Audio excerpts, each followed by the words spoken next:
Tumepewa njia ya kufuata hasa kwa hizo sheria ambazo zimepitwa na wakati. Na ni kweli ile njia ambayo tumepewa tuifuate, tutafuata njia ile ile kwa sababu kwamba tunafuatilia hilo jambo.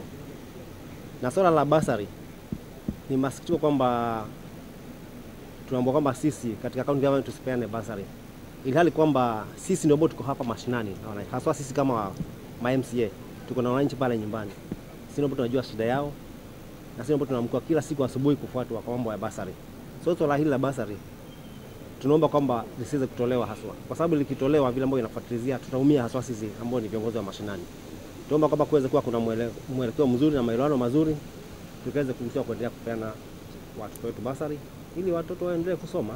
Wakati tukija na katiba ambayo tuko nayo, hatukujua kwamba kutakuweko na utata baina ya Senate na bunge la kitaifa, kwamba kuna wakati sheria inaweza kupitishwa upande ule, upande mwingine kuna wengine watakuwa kidogo na ugumu kuona wakipitisha mambo mengine. Nafikiri hiyo ndio jambo ambalo tunaona ina uzito zaidi. Kama inaweza kupatikana suluhu hapo, nafikiri kazi ya Senate na sisi ambao tuko huku chini kwa magatuzi itakuwa rahisi zaidi, na tutaona mtiririko wa huduma ambao inatoka kwa wananchi. Tunatakikana tuwe na wafanyikazi 100 wa bunge, lakini sisi nikija hapa nilipata tuko na wafanyikazi 132. Wengi wa wafanyikazi 98% ni vijana. Kwa hivyo ni kumaanisha hatuwezi kuwafuta kazi kwa sababu wameandikwa kazi, ni vijana wa huku, watu wanataka ajira, hatuwezi kuwafuta kazi. Tutafanyaje? Sasa ukiangalia utendaji kazi unakuwa mgumu.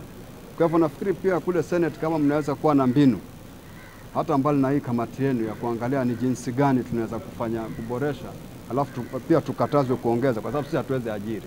Lakini wale wako unawezaje kuwa na mabadiliko ili wakati mkiwa na mgao huo unaambatana na wale wafanyikazi ambao wako pale ili waweze kupata huduma ambayo inastahili, kwa sababu sasa tunawafinya ili wengine waweze kuishi, ambao si vizuri. Tumeongea na speaker, tumeongea na MCs wote na wamejitahidi kuona kwamba sheria zile ambazo zinahusika sana sana na ukusanyaji kodi na mambo mengine yale wametekeleza. Kwa hivyo ni hayo tu, ndio sababu tuko hapa kama kamati ya Senate kutoka Nairobi.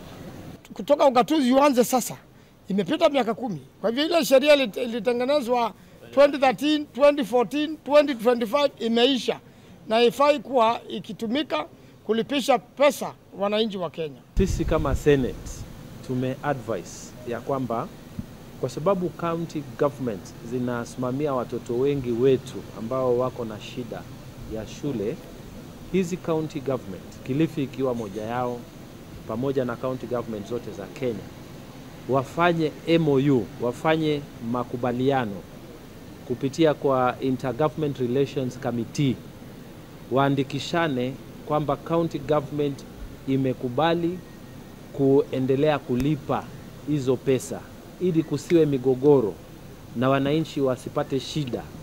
Kwa hivyo hiyo ndio advice sisi kama Senate tunasema, ya kwamba MOUs zifanywe, wananchi wasiumie, kwa sababu kama ni national government, kama ni county government, wote wanatumikia hao wananchi ambao walituchagua.